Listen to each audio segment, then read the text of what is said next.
And that is, we need to cancel $50,000 in student loan debt. He could do this today.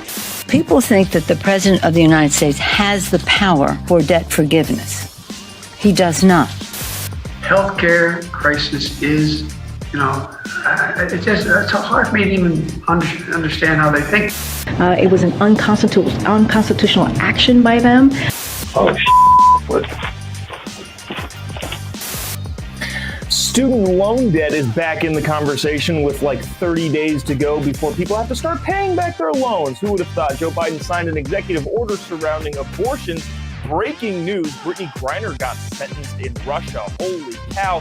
And some fun people looking at the wrong doorbell. Oh, also some Nancy Pelosi Taiwan updates.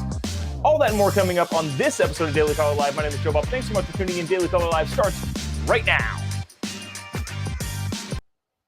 2, 1. Here we go! Might be the only brown guy on earth named Jobob. That is actually her name, Jobob.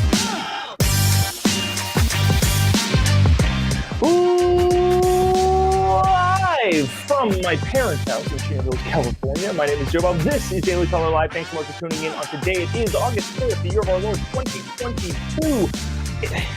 One of the problems with doing a live show like this sort of thing is that we get all the stories ready and kind of get it prepared and everything, and then breaking news happens. This just out literally seconds before we got on the airwaves here. Brittany Griner, the WNBA player that was arrested in Russia for possession of marijuana, cannabis possession, sentenced to 9 years in prison in Russia.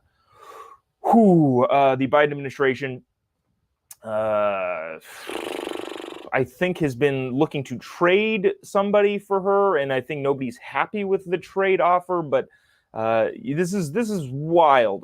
When given a chance, Brittany Griner, 31, made a mistake. Yada yada yada. That's it. That's basically the whole story. She was found guilty and sentenced to 9 years in Russian prison. That sucks. That's not good.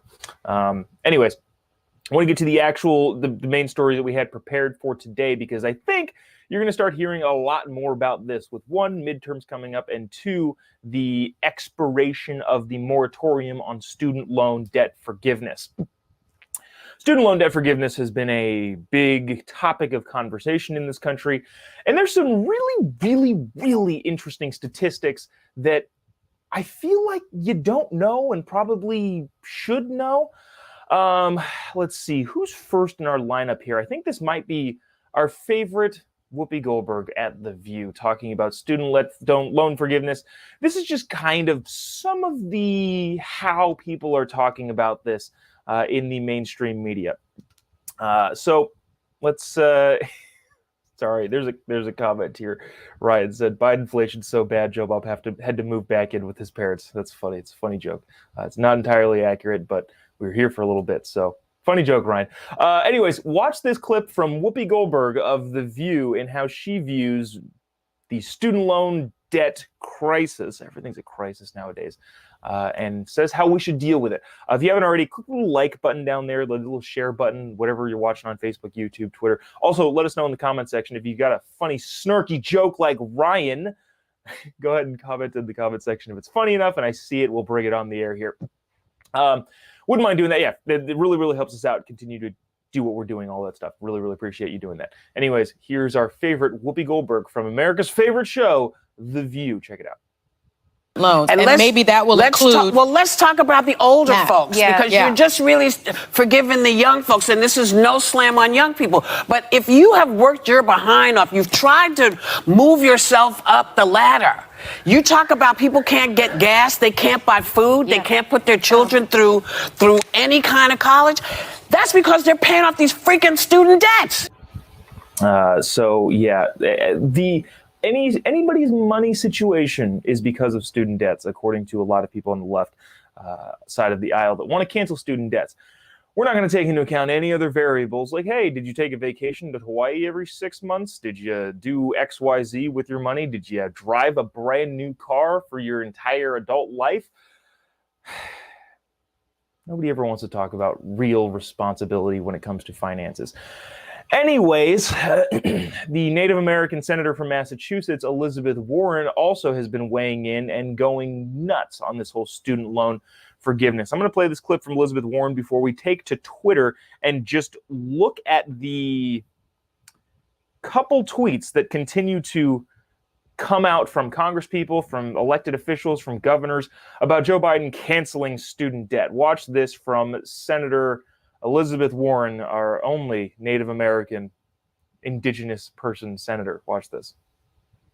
I have to ask you, the president has been reluctant to take this step, this cancellation, when he's been asked about it. Have you gotten, Senator, recently any assurances from the White House that this might actually be under consideration from the president? I am not going to talk about private conversations, but I will say the same thing in public that I know, but I'll say the same thing in public that I say in private. And that is, we need to cancel $50,000 in student loan debt. That would free up about 35 million Americans from having any student loan debt at all. It would be the single best way that the president of the United States could help close the black-white wealth gap for people with student loan debt. It's about racial justice. It's about economic justice. It's about building a strong future going forward. He could do this today. So remember that last line she said. I'm going to read a couple tweets. This is from Congresswoman Ayanna Pressley. In 28 days, the student loan payment pause will expire, and folks will have yet another monthly bill to worry about. This is unconscionable. At POTUS must #cancel student debt immediately. This is from Congresswoman Jayapal of Washington. Student loan payments resume in less than a month. If we can't let this day come without meaningful action for the 45 million Americans. Cancel student debt now. Nia Turner, people can't pay for bread, gas, insulin. That's actually true. Joe Biden, how's inflation going? We're going to turn student loan debt payments? Nah, she says. Ilhan Omar, Congresswoman from Minnesota, says there are tens of thousands of people in my district who can't afford to buy a home, start a business, or raise a family because of their student loan debt. We could allow this. We could allow this to continue, or we could cancel it today. More and more people hopping on the cancel student loan debt bandwagon. Now, there are some fascinating statistics surrounding student loan debt that I have for you today because I was prepared for the show this morning. And I'm going to get to those in just a few seconds. You want to stick around for those because those are super fascinating. But first, we went through all of these congresspeople, senators, personalities talking about that we need to cancel student loan debt. And there's a ton here. I just typed in student loan and a bunch of Elizabeth Warren. In less than 6 weeks, the student loan debt payment will pause and scheduled to end. Elizabeth Warren again, student loan. I could keep going on is what I'm saying. There are so many people. Congressman Jamal Brown, cancel student loan debt. POTUS should just cancel them altogether.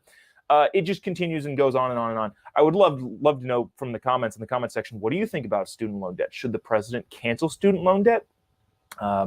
I'm about to answer that in just a second anyway, so as you can comment, what do you think about this whole situation? Now, Nancy Pelosi, I feel like we're agreeing with Nancy Pelosi a lot more than we have ever in the past. Again, policy-wise, she is the Wicked Witch of the West. The way she controls the House is not something that I like. But I did like her telling China to pound sand and going and visiting with Taiwan and meeting with the Taiwanese president. We'll get to that story in just a little bit, the fallout from that or the aftermath of that. But Nancy Pelosi also, when asked about student loan debt forgiveness, look at that. The Chiron says Biden's right. Yeah, I'm going to stop jabbering and play this clip. If you haven't already, really appreciate it if you click the like button, the little share button, or give us a comment. What do you think about the government forgiving or canceling student debt, which really just passes it on to the taxpayers? Here's what Nancy Pelosi has to say to all of those people saying the president can cancel student loan debt and he can do it today. Check this out from Nancy. People think that the president of the United States, is this more on the subject than you ever want to know? Well, you'll let me know. People think that the president of the United States has the power for debt forgiveness. He does not. He can postpone, he can delay, but he does not have that power. That has to be an act of Congress. Yeah, she's right. The president cannot at any point just cancel student loan debt. In other words, she's saying the president doesn't have the authority with the stroke of a pen to spend trillions of dollars wiping out student loan debt from the most privileged people in America. Again, I promised fascinating statistics. We are going to get to that. President Biden even echoed his what Nancy Pelosi said in the case of student loan debt. President Biden is right. Now, I want to give, I don't want to say give credit because it's technically really not credit because it still could go the other way. I would like to remind voters, Republican, Democrat, and Independent, this was an answer that Joe Biden gave in a town hall when somebody asked, will you forgive more student debt? Here's what he said. Let's all collectively together hold him to his campaign and presidential promises, just as Joe Biden when asked about debt. We need student loan forgiveness beyond the potential $10,000 your administration has proposed. We need at least a $50,000 minimum. What will you do to make that happen? I will not make that happen. It depends on whether or not you go to a private university or a public university.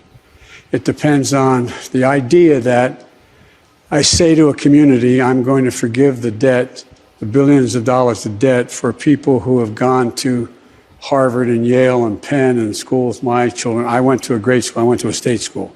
But is that going to be forgiven rather than use that money to provide for early education for young children who come from disadvantaged circumstances? But here's what I think. I think everyone, and I've been proposing this for 4 years, everyone should be able to go to community college for free. For free. That costs $9 billion. So that last part in there, he's cost $9 billion and Congress can do it. So Congress has to do all of this sort of stuff. Basically, if they want to spend any money, Congress has to do it. Pam says no loan forgiveness. It's a legal contract that should be fulfilled by the borrower. Agreed. Darla also says, OMG, Nancy was right about something? LOL. Yeah, again, politics creates interesting bedfellows sometimes. Now, I promised you ridiculous statistics, and I will deliver on that promise. This is a report. Oh, shoot. Did I cut off the name of where this report came from? I believe it was Breyer Institute. Maybe I could be wrong. This report concludes that the majority of student loan debt is held by households that have higher earnings and graduate degrees. I've said this time and time again. Canceling student debt is the least progressive thing that progressives have ever pushed. What they're doing is alleviating debt agreed upon from a loan bank, federal government, and a borrower for people who, quote unquote, have privilege. In their words, remember, graduates of college on average tend to make more money than people who don't. And that's not to say that everybody needs to go to college, because there are people that make fantastic livings without going to college. But on average, people who go to college make more money. So the federal government, in Democrats and liberals and progressives in the federal government are saying, let's bail out the people that make more money and pay for it by all the peasants who work the blue-collar jobs. Like I said, student loan forgiveness is the least progressive thing progressives have ever pushed. The highest income 40% of households owe almost 60% of student loan debt. These borrowers make up almost 3/4 of student loan payments. The top 40% of income earners in the United States own 60% of the debt. The lowest 40% of the lowest 2/3 of households hold under 20% of student loans and make up only 10% of the payments. Again, I don't know how many times I'm going to say this. Probably like 6 times maybe. Forgiving student loan debt is the least progressive thing liberals have ever pushed for. It's the least advocating for the less privileged, the less fortunate, whatever it is that they claim to do. This is the least amount of that they do. The Brookings Institute, sorry, this is where this is from. The Brookings Institute, yada, yada, yada, is doing this study. In 2019, households with graduate degrees owed 56% of the outstanding education debt. So people who have master's degrees or above own over half of the student debt. If you have a bachelor's degree, you statistically make more money. If you have a master's degree, statistically, you make even more of that. And people with master's degrees and doctorate degrees owe 56% of the outstanding education debt. 3% of adults with a professional or doctorate degree, get this, hold 20% of student loans. A fifth of student loan debt is held by 3% of people who have doctorate degrees. Are we really helping the less fortunate or the low income by forgiving student loan debt, canceling student loan debt? No, what you're doing is you're helping doctors, lawyers, other business professionals who statistically make more money. You're forgiving their debt that they agreed to with the university or whoever provided their loan and putting it on the backs of American taxpayers who work blue-collar jobs. I think the statistics is like 70% of Americans don't go to college. Don't quote me on that, but it's a huge chunk. The majority of Americans don't go to college, and those are the people that are going to be saddled with the taxes that have to increase to cancel student debt. Here's a breakdown by degree. No college degree, people who never finished college but did accrue student debt, 8%. People with an associate degree, 7%. People with a bachelor's degree, 29%. So the people that Elizabeth Warren claims, well, there are some people that started to go to community college or started to go to a college to get their associate degree and then had an unfortunate life circumstance and they never finished, but they still are saddled with a ton of debt. That's only about 15% of Americans. Not saying that that's not difficult, and I'm not trying to belittle the difficulty that people might have with that situation, but they only own about 15% of debt. Bachelor's degree is 29%, and then this is where that 56% number comes in. Master's degree, 36% of the loan debt. Professional and doctorate degrees, 20%. People with advanced degrees, who again statistically make more money, own over half of the student debt. Yet the progressives, quote unquote progressives, on the left side of the aisle, your Elizabeth Warrens, your Ayanna Presleys, your Ilhan Omars, your AOCs, your Chuck Schumers, all of these people are pushing the least progressive thing that liberals have ever pushed. Let me know in the comment section what you think about whether or not you should pay student loan debt. Wow. Oh, look at this. Pam, who commented earlier, said our daughter has a master's and a PhD with zero debt. Good for her. Jody says, I paid my debts, so can the next guy. Yeah, me too, by the way. My parents worked really hard. My grandparents worked really hard in order to put myself and my sister through college. We have a little bit of debt left to pay on that. But do I get a refund? Elizabeth Warren says no, by the way. She was asked, people that did work their butts off and pay for all of their college, do they get a refund? She said, no, they do not. The comment section looks pretty one-sided here. Hey, pay your student debts back. So, yeah, that's that. I don't want to belabor on this too long. Jeez, we spent a long time on that. But I feel like it's important. I feel like it's good for people to know that the majority of student debt is owned by people who make way more money than the average person. So there's that. Let me see. I want to get to this.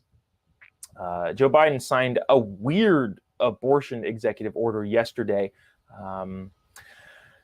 Let's see. The order directs, well, let me play Joe Biden and what he's talking about first, mostly because he kind of lost himself and sounds just so old.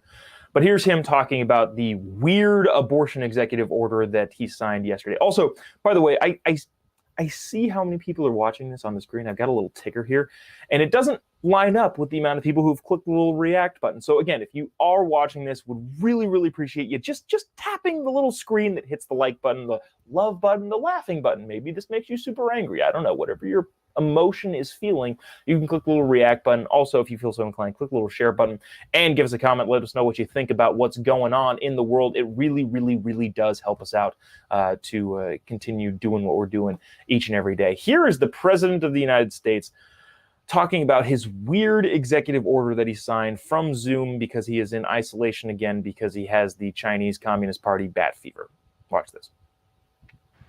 No, today I'm signing the second executive order I'm about to sign that responds to the healthcare crisis that has unfolded since the Supreme Court overturned Roe and that women are facing all across America. Healthcare crisis is, it's hard for me to even understand how they think this.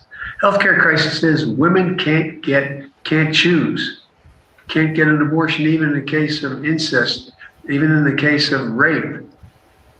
But it goes beyond that. There are a lot of women who take prescriptions prescribed by their doctors and have been taking for some time for other conditions, for arthritis, for epilepsy, for Crohn's diseases. And in many cases, these prescriptions are not being filled. I'm unaware of any of that happening. I could be wrong, by the way. There could be some weird state laws that somehow outlaw other medications having to do with abortions, I guess. I don't really know, but also it could be very more likely maybe that the president is confused yet again. Here's what this does. The order directs Health and Human Services Secretary Xavier Becerra, which Xavier Becerra, he was the former attorney general from California, is like one of the you can abort your baby 7 days after it's born type of person, not even up until birth. This guy is an extremist when it comes to being able to kill a child. Xavier Becerra, it directs the Health and Human Services Department to consider all appropriate actions to ensure healthcare providers comply with federal non-discrimination laws so that women receive medically necessary care without delays. I don't think that has anything to do with abortion. The federal law says you can't discriminate against people who, by race, gender, religion, all of the things that you can't discriminate against. I doubt that any of that is actually happening to the extent where it needs federal government involvement. But why? That's what makes this thing weird. This is a meaningless executive order, again, to try and get people on his side politically. Wednesday's order also directs HHS to consider actions guaranteeing travel to women across state lines seeking abortions to have access to healthcare services, including through Medicaid. So that's the federal government paying for people to travel across state lines. I think that's probably unconstitutional, maybe. Either that or at least directs some sort of spending, which again has to go through Congress if he wants to spend any money. But it also, again, the verbiage in this executive order is what makes it weird. Wednesday's order directs HHS to consider actions. It doesn't say, hey, you need to do this. It says, please consider possibly maybe doing this thing if you feel like it. There's some more stuff that this does, according to CNN. This is an online CNN article, which, by the way, CNN is pretty good online. I know people. I have a shirt myself that I wear and sell says CNN sucks, and they do. Their talk shows in the evening, especially their opinion shows, are garbage. But CNN Online is actually pretty good. So there's that. Last thing I wanted to play with this particular abortion news executive order is KJP, who, again, I feel for her. She's not up to the job. It's easy to make fun of her, unlike Jen Psaki, who was able to lied, but able to spin. KJP, the White House press secretary, is not as gifted in that department. Check her out saying some nonsense. This is only a couple seconds, but watch this. From day one, when the Supreme Court made this extreme decision to take away a constitutional right, it was an unconstitutional action by them, a right that was around for almost 50 years, a right that women had to make a decision on their bodies and how they want to start their families. So there's that. KJP says the Supreme Court did something that was unconstitutional. The Supreme Court's entire job is to interpret the Constitution and how the laws that govern the land fit into the Constitution. Therefore, by default, anything the Supreme Court does is constitutional.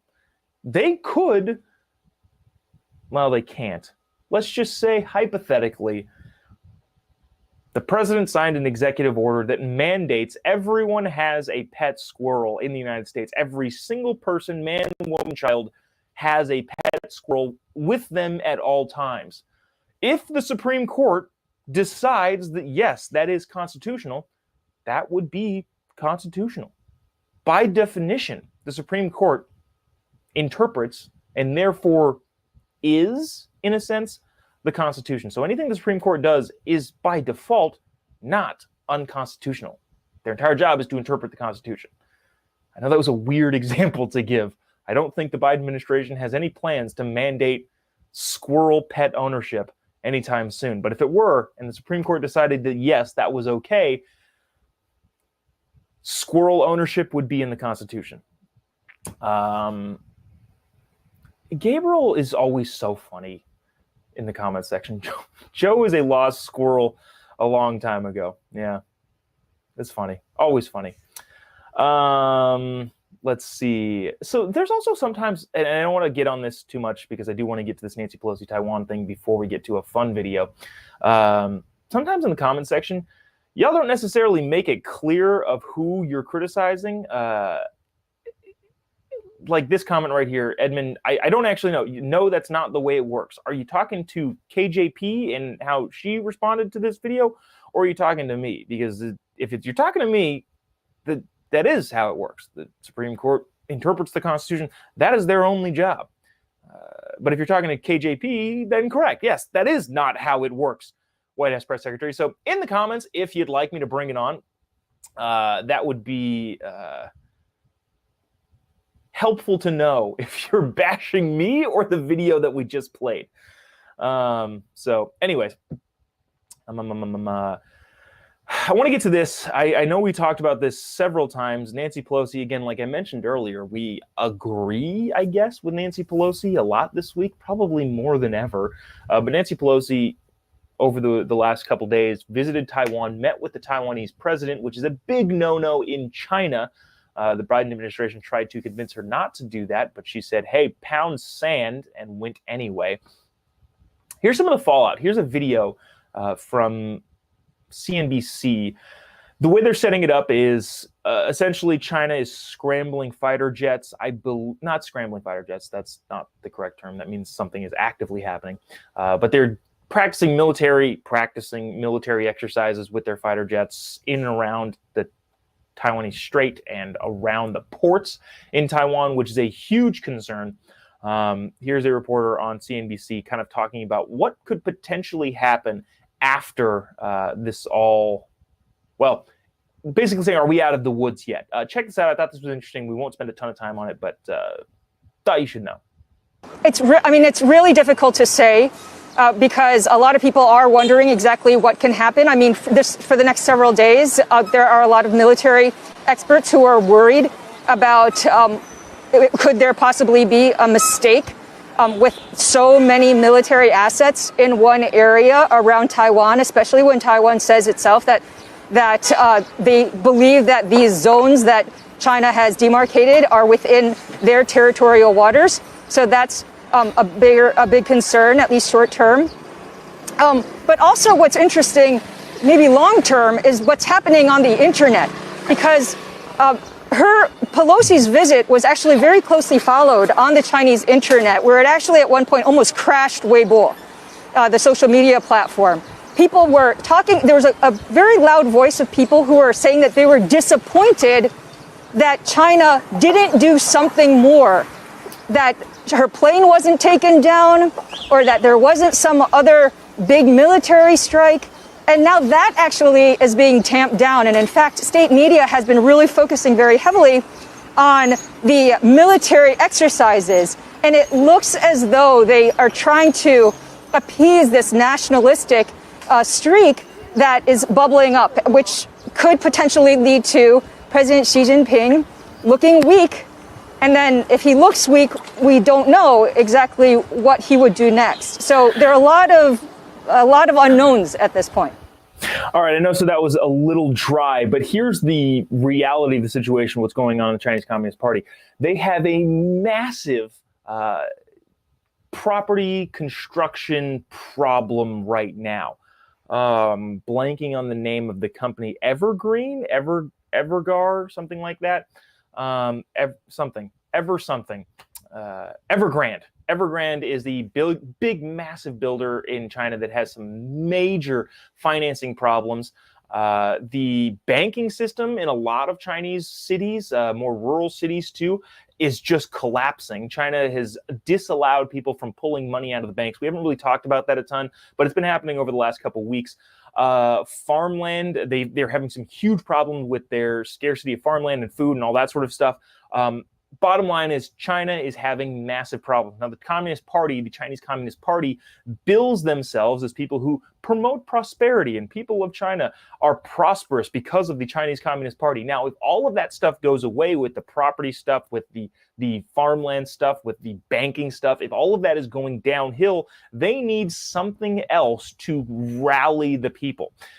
A lot of people think, a lot of the military experts think that, I don't want to say invading Taiwan, but promoting the idea that Taiwan is still part of mainland China and the rest of the world is trying to stop us, and swelling national pride amongst its people is one of the last-ditch efforts to remain in power for the Chinese Communist Party. So when she says that people on social media are saying they should have taken down Nancy Pelosi's plane, there's no way of knowing if that was actually people or if that was the Chinese government trying to get people to come together to support the Chinese Communist Party against its enemies, which is a political strategy because a lot of their other systems are failing and failing miserably. I know that's a little bit dry, but it is really fascinating, and we've got to kind of stick on it and just make sure we all are aware of what's going on between China and Taiwan. I wanted to end the day here with a funny. This video kind of speaks for itself. These officers, well, what you'll see at the very beginning is what looks like a contractor using a drill to take off a lock because this individual was being evicted from her home. An eviction notice was sent out. This was, I believe, was in Florida weeks prior, and the police had to execute the eviction, and they were therefore drilling the lock off of this woman's door for her house. Here's the problem. They got the wrong house. And the video is just funny. Again, this is related to none of the news stories, but I saw this on the internet and I thought it was funny and I wanted to share it with you. If you haven't already, click the little like button, the little share button, click the little laughy face too, because this is just a funny circumstance that happened. Fortunately, it all worked out in the end. So I want you to watch this video, share it with your friends, and be happy because the politics of today are a little bizarre. Check this out.